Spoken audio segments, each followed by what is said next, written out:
So this is the document that I've shared in the chat. This is the work of OpenText Strategies. They're a small consulting firm that talks and presents on a variety of topics related to technology strategy, specifically around open source. And basically what this is our attempt as a small government data team to get some outside help and to sort of envision the direction forward for us. As a group of data analysts, we weren't sure exactly where to start. And so, Kate's joining us. And so we wanted to make sure that moving forward, we had a document that could serve as sort of a template for us and a set of instructions to best realize our future. And we wanted to make sure that this group would come in, interview all the stakeholders on our team, and present a nice direction forward, sort of some high and middle level concepts and ideas that are based in their research and experience, so that we could use those and move forward. I think that the fundamentals here are that open source can be used as a strategic tool for government. It has a lot of benefits following an open source model in terms of making sure that we don't fall victim to vendor lock-in, and that we have control over our own software and our own messaging, which is super important to us. The document itself, this is just the table of contents. I invite you to read it. I think there's a lot of great information here and several different examples in the appendices that talk about what you can do and ways you can do the implementation. Since James is not here to talk about the document itself yet, I think I may just move through the executive summary briefly, and then I'll talk about what we've been doing internally to implement some of these ideas. And then we can do some discussion. And if James is able to join us, then we will we'll bring him on to present a little bit more about the document itself. All right. So the executive summary here is just introducing the concepts, and we're talking about how we might work with an open source approach to sort of realize the potential of our data sharing website. And it presents different ideas around how we can architect it technically and how we can integrate with the current portal, because we have a portal in place already. We're just looking to set the stage for redeveloping it and continuing to improve it. We talk a lot about procurement in here as well, which I'll detail a little bit more. The big 3 points, though, that I think this report boils down to for us is that we should be implementing an open source strategy explicitly, embracing the ideas of open source and the processes involved in doing open source software development to improve our product. And do other things to support that strategy, right? Which includes making procurement and contracting adjustments and using technologies and development processes that will work best with this strategy.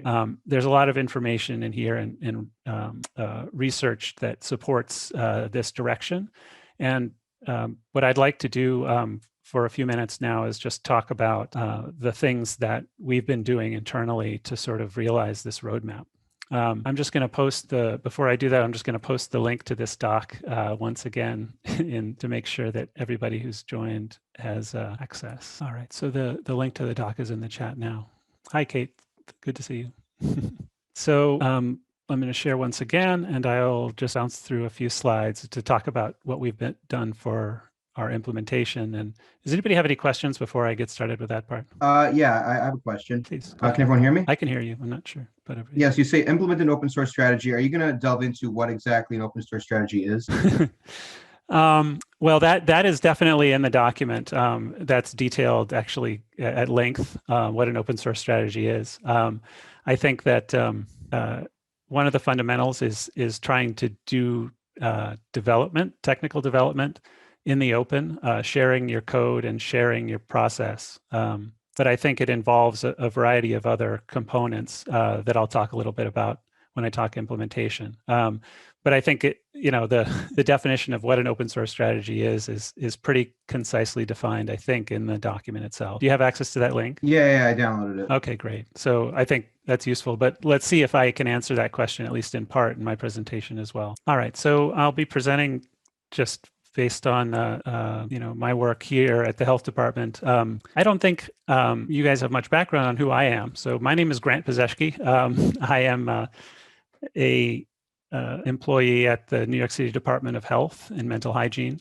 And one of the things that I've been working on for the last 14 years is sharing data with the public. Initially, I came on as a GIS guy. I did a lot of spatial data sharing and work on spatial decision support systems. But over time, I've been working in a reporting shop, and so we've been doing a variety of different things to try and share that data with the public and get the message out about environmental health. And so I've been working to improve this data sharing website, which is the Environmental Health Data Portal, for the last 6 or 7 years. And we're moving into a new phase now with this new strategy. Hopefully it'll be a good one. So funding for our site and a lot of our activities within my bureau within the health department is funded by a CDC grant for environmental public health tracking. And so what that means is that we establish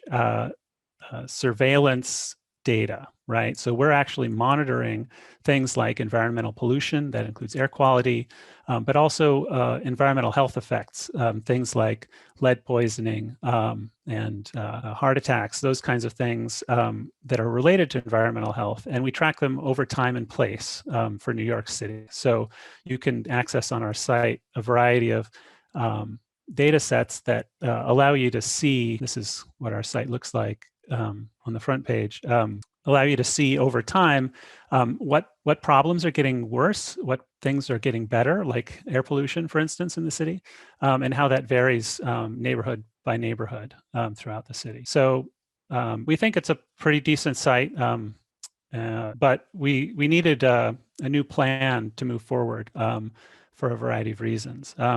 So what this roadmap does is it sort of gives us that path forward. And so let me talk about some of the things that we've been doing internally to realize the portal's vision. So the vision statement, it's a little dry. The portal shares data on how environmental factors affect health, right?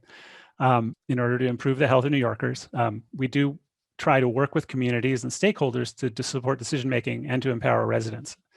So it's really just a jumping off point, right? Though I'd like to try and describe the richer detail of how we struggled to realize this vision.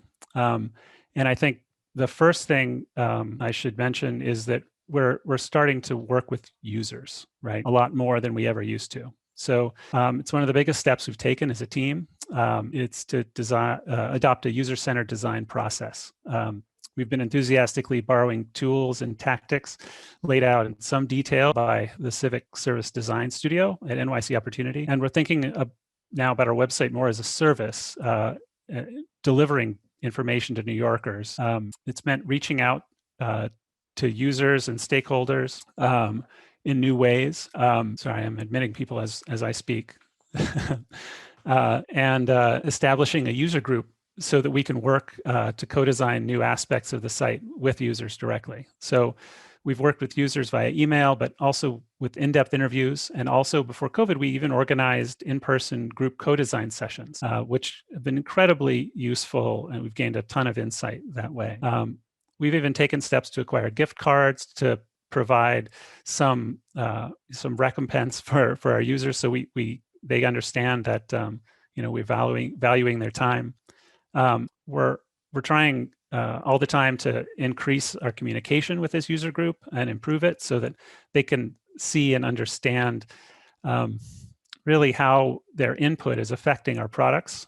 We feel like this email communication to the user group, it's one thing, but we're also trying to describe our progress in data stories and put them up on the site to talk about what we're doing a little bit in a more public fashion. We're also realizing, though, that we need to do a better job of working in the open as we redevelop our offering. One of the ways we've done that is work internally to develop a GitHub policy for our agency. So we need to, part of this sort of open source strategy that we're talking about means working in the open, right? Developing our code and data often in public in a GitHub repository for us. So we had been doing this in a semi-official repository for a while, but COVID actually gave us the opportunity to have GitHub recognized as a more official avenue to share data and code. And so when we started using GitHub to share data and do that for COVID, IT security and legal, as part of DOHMH, wanted to ensure that we had a policy in place to govern what was put into the official repositories. This is in addition to the already existing citywide GitHub policy, which is excellent, by the way. We collaborated with IT security to provide a developer's perspective. So we tried to ensure that the policy made it easier to do the right thing rather than being a barrier to new use, right? So in order to try and do the best job I could, I reached out to GitHub users and other agencies, including Taxi and Limousine Commission, Parks, Planning, and NYC Opportunity, and tried to better understand their internal policies and try to integrate those policies into our new policy. So after a lot of back and forth and approvals from IT, legal, and communications, we got this policy through, and that's now available to our agency users on our NYC Health repository. I also was able to author a template repository to assist new users with getting started, and a standard operating procedures repo to ensure new users better understand how to comply with the existing agency policies. These are all just attempts to make it easier for folks to use these tools.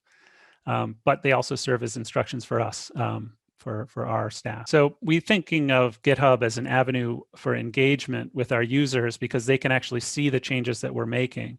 But we also are thinking that this could be a way, or this is a way that it's going to make it much easier for us to collaborate with contractors, right? When we're actually in need of outside expertise to help us build this software. So when we're talking about building software with contractors, I'd like to just address some of the ideas that are presented in the roadmap around modular contracting, which is this idea of de-risking technology products or technology contracts by breaking them down into smaller chunks that are easier to manage and also just lower cost, right? So each individual chunk is less of a risk because even if it fails, you're not out as much money. So I should roll back a little bit and say, look, we're a small team of public health data analysts. We're really just 3 people in the core team, and we're trying to build and maintain the site as well as we can with this philosophy that we should be constantly improving it rather than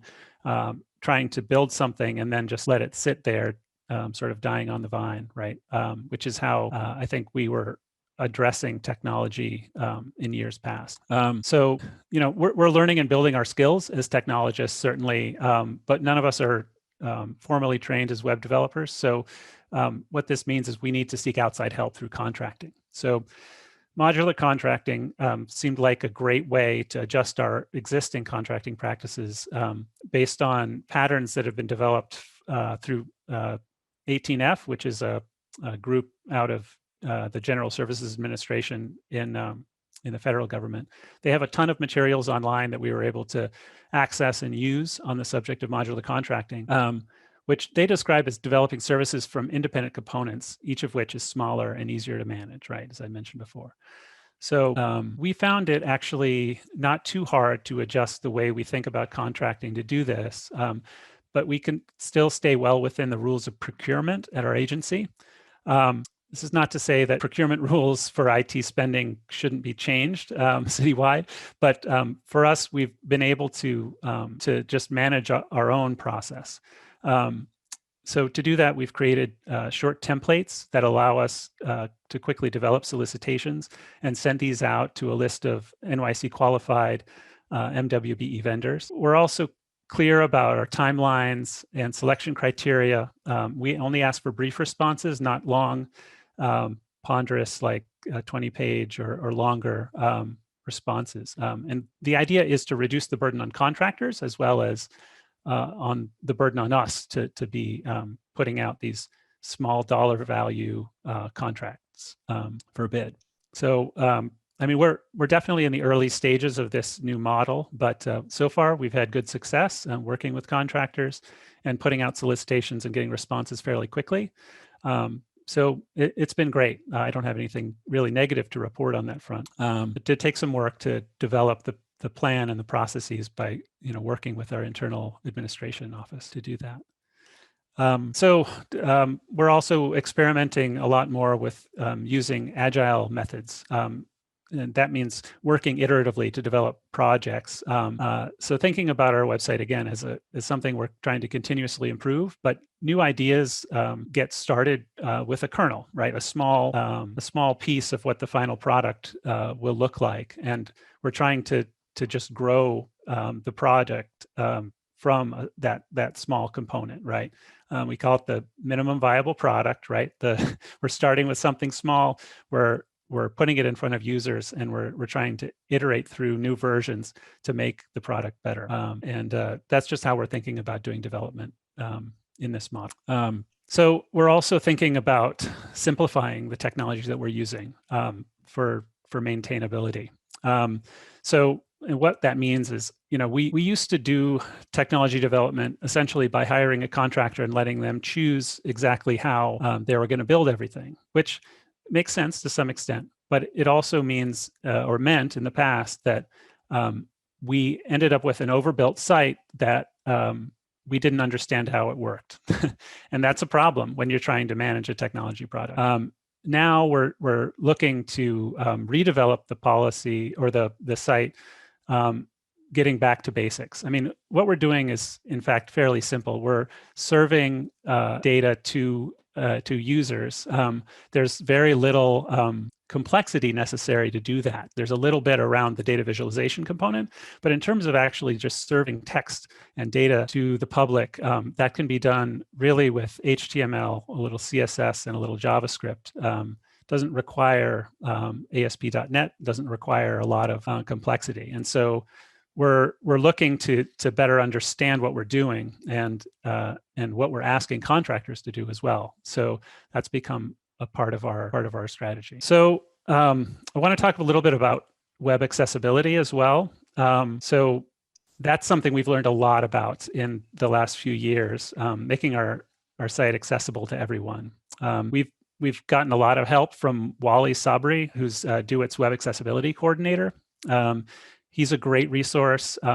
He's worked a lot, especially in the last several months, with Matthew Montesano on our team, working on DOHMH's COVID data page and trying to make that accessible. In fact, there's an overlapping presentation right now where Matthew and Wally are talking about the process of making those data pages accessible. And we're taking that knowledge that Matthew has gained and that we've gotten from Wally and from a variety of web resources. Again, 18F has great resources available online to understand and implement accessibility on a website. And we've been taking advantage of all that stuff to move into sort of an accessibility first model when we're developing our site.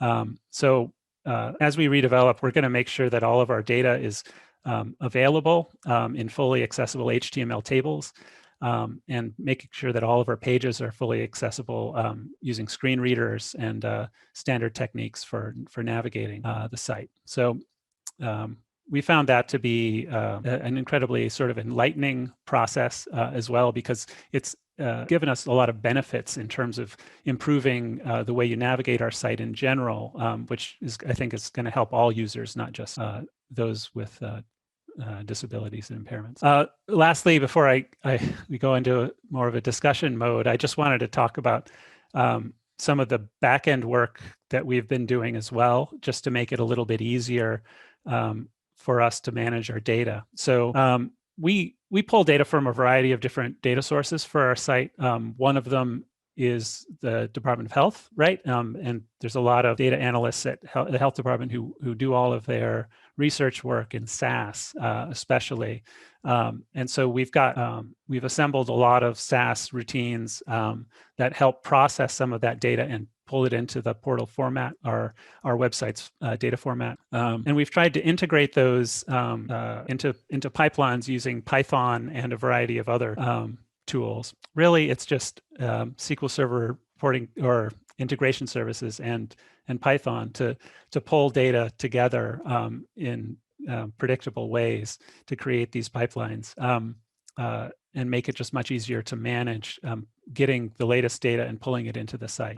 We're also working to be more of a resource for our division so that anyone in environmental health who needs to get data out to the public can bring it to us. We can help pull it into our portal, but then also provide them with the data that they need to and the database views that they need to move it onto the open data portal as well, so that they don't have to build different versions of the data to serve to the public, which has been very helpful. And I think it's been good for reducing staff workload in our division as well. So I just wanted to get those things out there in terms of what we're doing within the Department of Health. I'd love to just open it up for discussion now. I was hoping that James was going to join and do a presentation on the document itself, but I think everyone has access to that. I'm going to post it in the chat again because I think a couple people have joined while I was speaking. But I'd also love for you to get involved if you're interested in this data or in our process at all.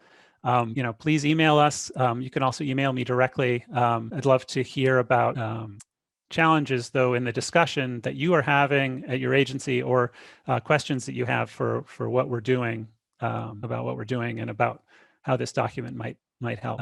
So let me know. Thanks, everyone. Does anyone have any questions? I'm just going to post the link again in the. Yeah, can everyone hear me? Yes. Right, so I think that I actually did answer some questions I didn't think I had about this. So you mentioned that no one on your team really has, I guess, a software engineering background. You guys That's right. Yeah, everybody has an advanced degree, but we have 2 MPHs and a master's of geography. So they're not. We don't have, and nobody's got a computer science undergrad as well. So we've been learning as we go, little by little.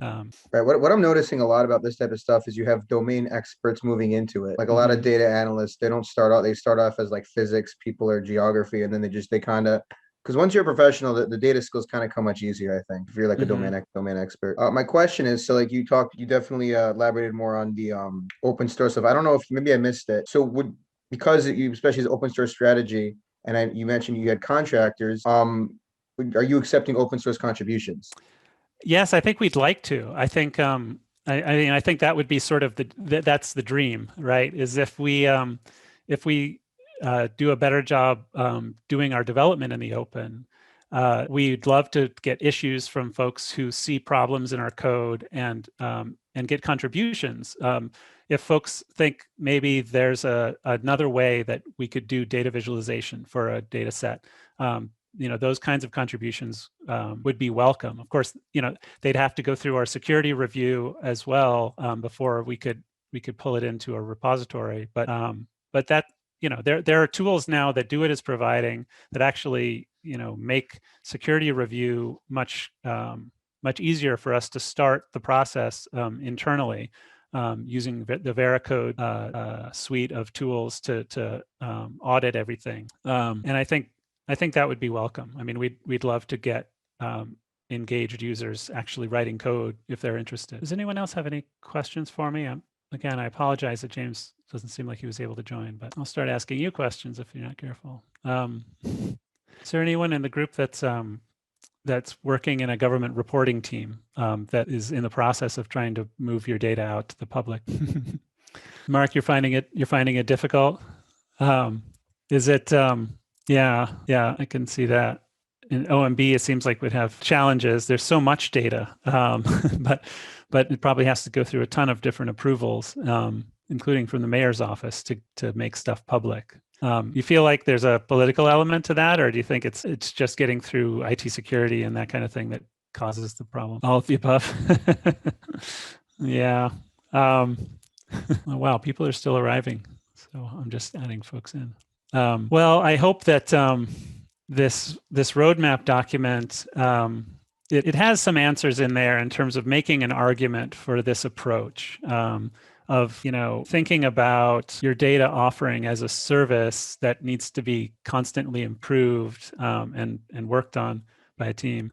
Oh, all right, Mark, see you later. So hope the document's helpful for you. And I hope you'll reach out if you have questions about the doc. I'd be happy to help answer those. All right, so Kate, I know you have to go, but thank you for coming. I appreciate it. Yeah, I'm curious if I'm not familiar with the Foundation for Public Code, but I'm very curious about what other cities have been doing as well. I think San Francisco has been leading on this front, trying to improve software development in general within government, as well as procurement practices. So I know that there's a lot of stuff. They actually just did a blog post recently about accessibility work that they've been doing internally to improve access. And so that's important. Okay, great. Well, Kate just shared a good link about code-based stewardship. Thanks, that's super helpful. Well, folks are starting to drop off. I don't want to keep anyone here longer than they need to. Thanks so much for joining us. Oh, Matthew just is joining. Hey, Matthew, how are you? Good, how are you? I'm good, I'm good.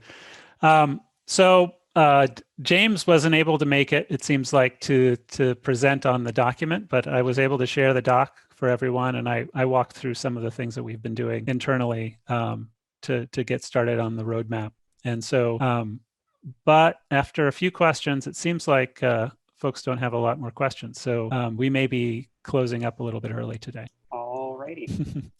I'm curious though, we mentioned your accessibility talk with Wale. Is that over or? Yeah, that just wrapped up a few minutes ago. Oh, that's great. How did that go? It was good. It was very well attended. I think there were about 30 people there initially. It went really well. Wale presents a lot of really great information to sort of set the stage. And then we ran through our demonstration page and talked a little bit about the sort of, the limitations of some common accessibility guidelines, the benefits of working with a good vendor, and, the need to work with users and design with and for them. So it was nice to reinforce that. That's good. Yeah, we talked a little bit about user-centered design here today as well. So that's good. The more reinforcement, the better. Absolutely. It keeps on bearing fruit every time it comes back around and being an important point. Absolutely. All right. Well, I'm just going to throw out a last call. If anybody has any questions or comments or anything that you'd like to discuss, please speak up now, either in the chat or in with your voice. And if not, then I think I'm going to go ahead and close us down a little bit early. Thank you. Thanks, Rhoda. Thanks everyone for coming. All right. Thanks again. And Matthew, thanks for dropping by. It was good to hear about the accessibility stuff. Yep, you bet. All right. Cheers. Bye-bye.